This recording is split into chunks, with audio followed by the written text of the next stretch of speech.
Hello friends, welcome to my YouTube channel Vidyarthi site. This video is presented by me Priya Sarkar. तो friends, कैसी चल रही है आपकी तैयारी? आई होप कि आपकी तैयारी बहुत अच्छी चल रही होगी। तो हमारा जून 2025 का नेट का एग्ज़ाम हो चुका है। अब ये एग्ज़ाम कंडक्ट होगा दिसंबर के मंथ में। अगर आपने तैयारी अभी तक शुरू नहीं की है तो आप अभी से तैयारी शुरू कर दीजिए, क्योंकि नेट का जो सिलेबस होता है वो इतना ज़्यादा वास्ट होता है कि इसको एटलीस्ट 6 मंथ लग जाते हैं कवर करने में। अगर आपका बेस क्लियर है तो हो सकता है आप इसे शॉर्ट पीरियड में कवर कर सकते हैं, लेकिन अगर आपका बेस क्लियर नहीं है तो आपको मिनिमम 6 मंथ देना पड़ेगा। और अगर आप अपना नेट क्वालिफाई करना चाहते हैं तो आप मेरे चैनल विद्यार्थी साइट को सब्सक्राइब कीजिए, क्योंकि मैं आपको इस चैनल पर बहुत ही ऑथेंटिक और एग्ज़ाम ओरिएंटेड कंटेंट प्रोवाइड कराऊंगी, और साथ ही साथ आपको बहुत ही शॉर्ट और कंसाइज लेक्चर भी प्रोवाइड कराऊंगी, जो कि आपको शॉर्ट पीरियड में नेट क्वालिफाई करने में बहुत ज़्यादा हेल्पफुल होंगे।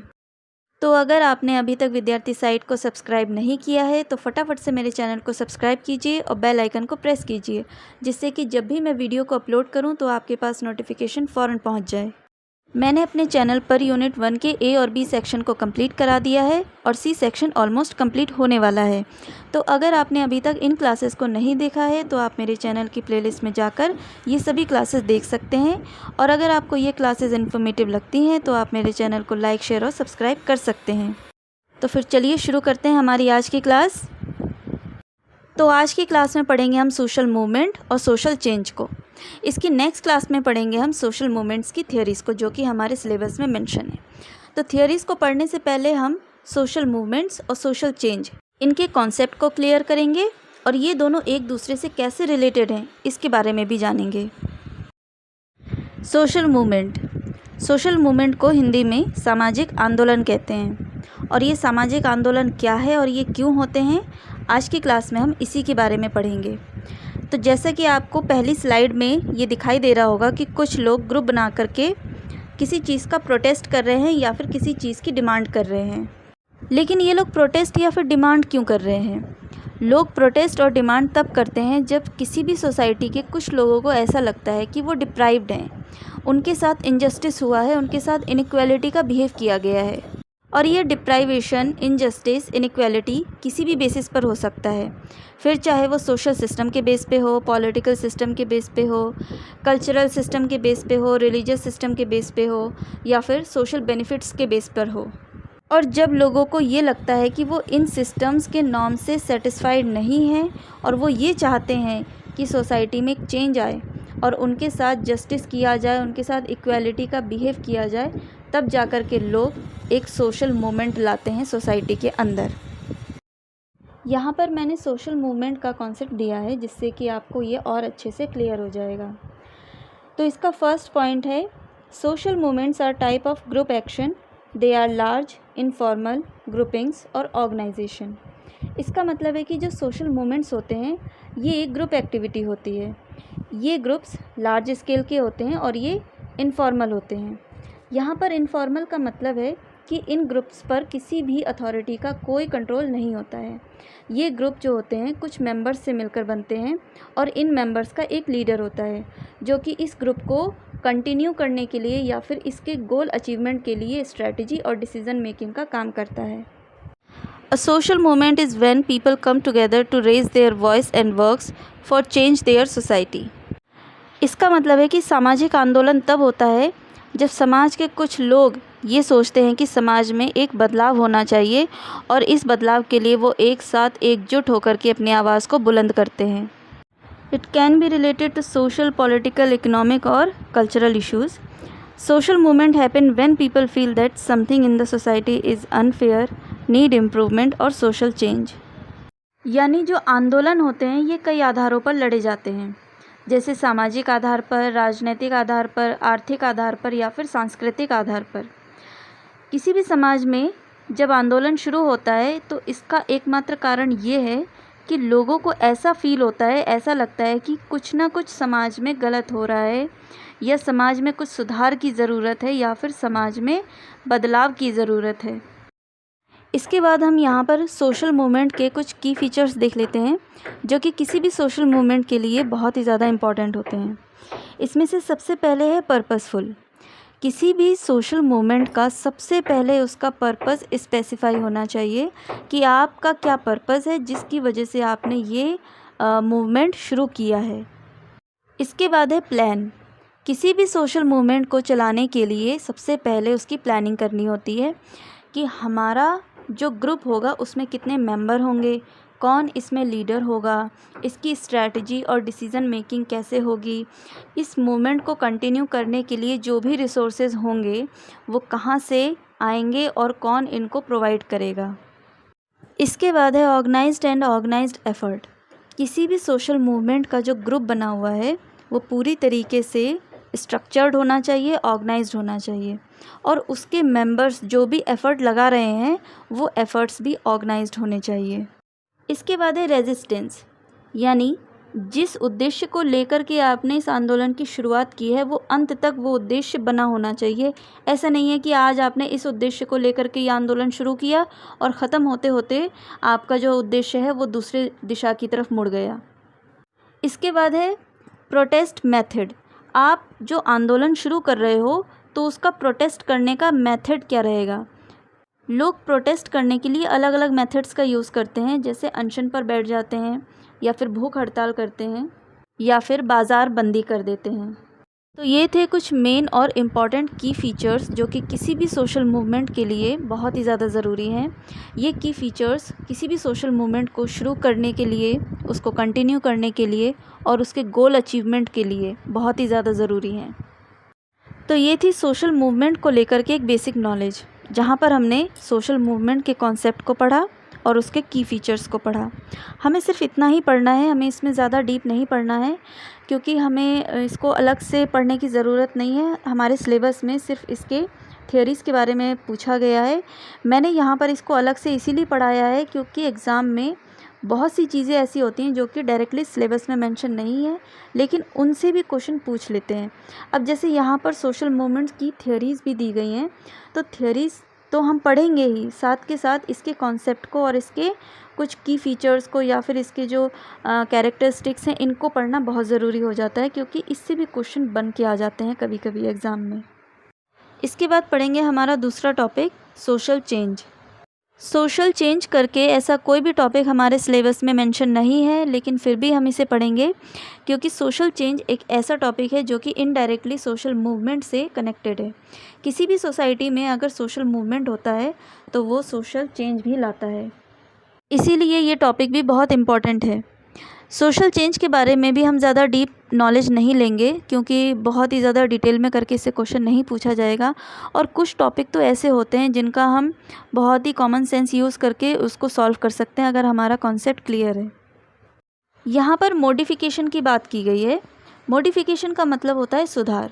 जब किसी सोसाइटी में उसके सोशल प्रोसेस में कोई मॉडिफिकेशन होता है, उसके सोशल पैटर्न में कोई मॉडिफिकेशन होता है, सोशल इंटरेक्शन में मॉडिफिकेशन होता है या फिर सोशल ऑर्गेनाइजेशन में मॉडिफिकेशन होता है, तो इस मॉडिफिकेशन को भी हम सोशल चेंज कहते हैं।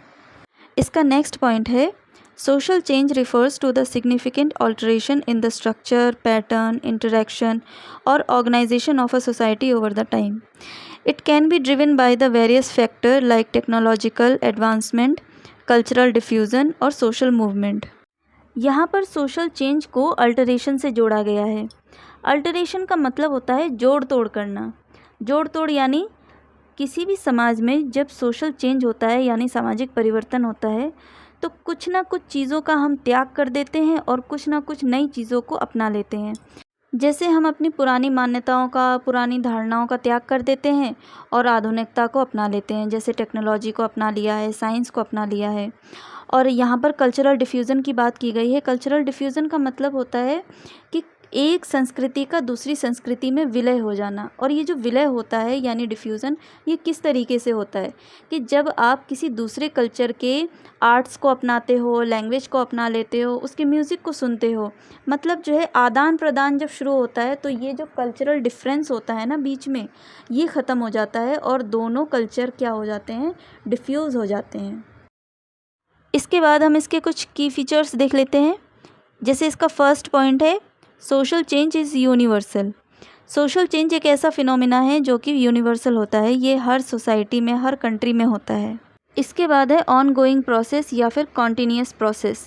सोशल चेंज एक ऑन गोइंग प्रोसेस है, यानी सोशल चेंज कभी रुकता नहीं है, ये समय के साथ हमेशा गति में रहता है। इसका नेक्स्ट है occurs as an essential law.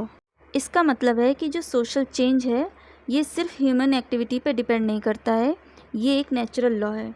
ऐसा नहीं है कि सिर्फ इंसान चाह रहे हैं कि समाज में परिवर्तन आए तभी परिवर्तन होता है।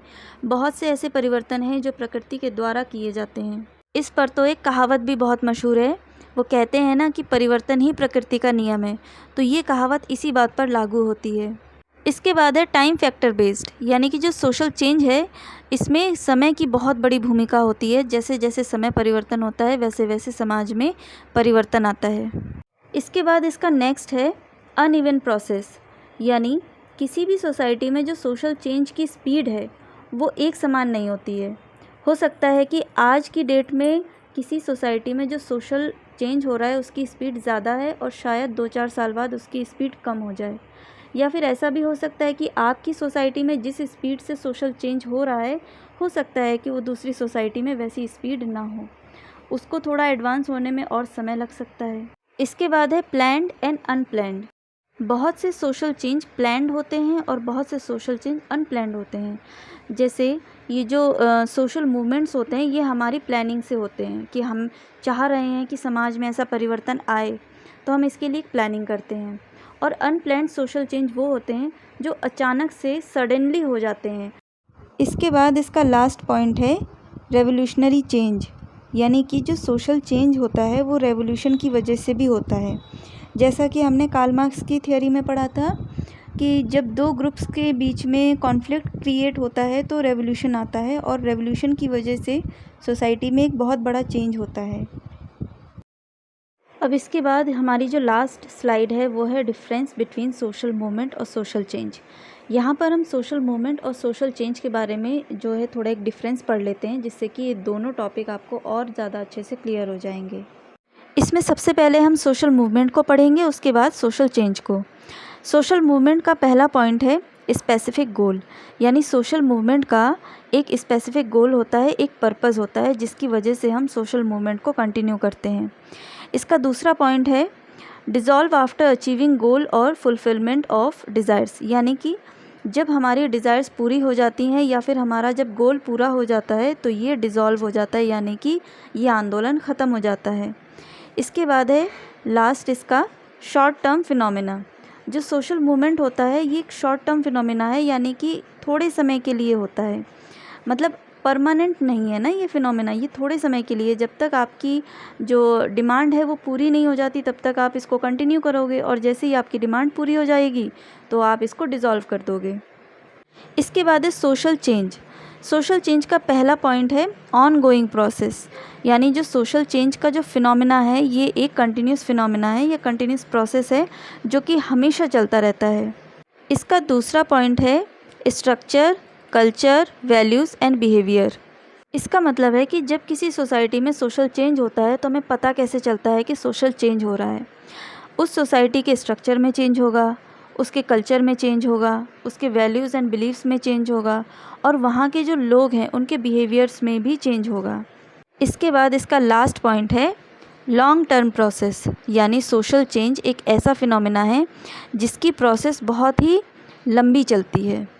तो अब आपको इन दोनों टॉपिक में डिफरेंस समझ में आया होगा कि सोशल मूवमेंट जो होता है वो शुरू होता है एक पर्पस से, और सोशल चेंज का कोई पर्पस नहीं होता है, ये एक ऑन गोइंग प्रोसेस है, कंटिन्यूस प्रोसेस है, ये हमेशा चलती रहती है समाज में।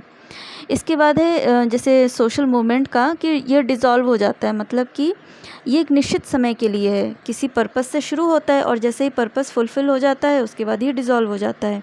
लेकिन सोशल प्रोसेस जो है ये कभी ख़त्म नहीं होता, ये समय के साथ चलता रहता है। इसके बाद इसका लास्ट पॉइंट था कि जो सोशल मूवमेंट है ये शॉर्ट टर्म होता है और सोशल चेंज लॉन्ग टर्म होता है, यानी जो सोशल मूवमेंट है जब तक आपका पर्पस है तब तक के लिए ये चलता रहेगा, और जैसे ही आपका पर्पस ख़त्म हो जाता है, आपकी डिमांड पूरी हो जाती है, वैसे ही सोशल मूवमेंट ख़त्म हो जाता है। और सोशल चेंज जो होता है ये एक लंबी प्रक्रिया है, ये कभी ख़त्म नहीं होती, ये हमेशा चलती रहती है।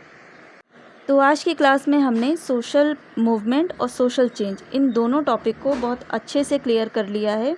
इसको मैंने बहुत ज़्यादा डिटेल में और बहुत ज़्यादा डीप नहीं पढ़ाया है, क्योंकि ये टॉपिक ऐसे हैं कि इनका बस एक बार कॉन्सेप्ट अगर आपको क्लियर हो तो आप अपना कॉमन सेंस यूज़ करके क्वेश्चंस को सॉल्व कर पाएंगे। तो आज की क्लास में इसको बस इतना ही रखते हैं।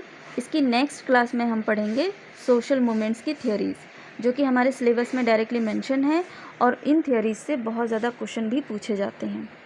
तो आज की क्लास आपको कैसी लगी मुझे ज़रूर बताइएगा। अगर आपको मेरे चैनल की वीडियोस इन्फॉर्मेटिव लगती हैं तो आप मेरी वीडियोस को लाइक कर सकते हैं, कमेंट कर सकते हैं और शेयर भी कर सकते हैं, और मेरे चैनल को सब्सक्राइब करना ना भूलें। Thank you.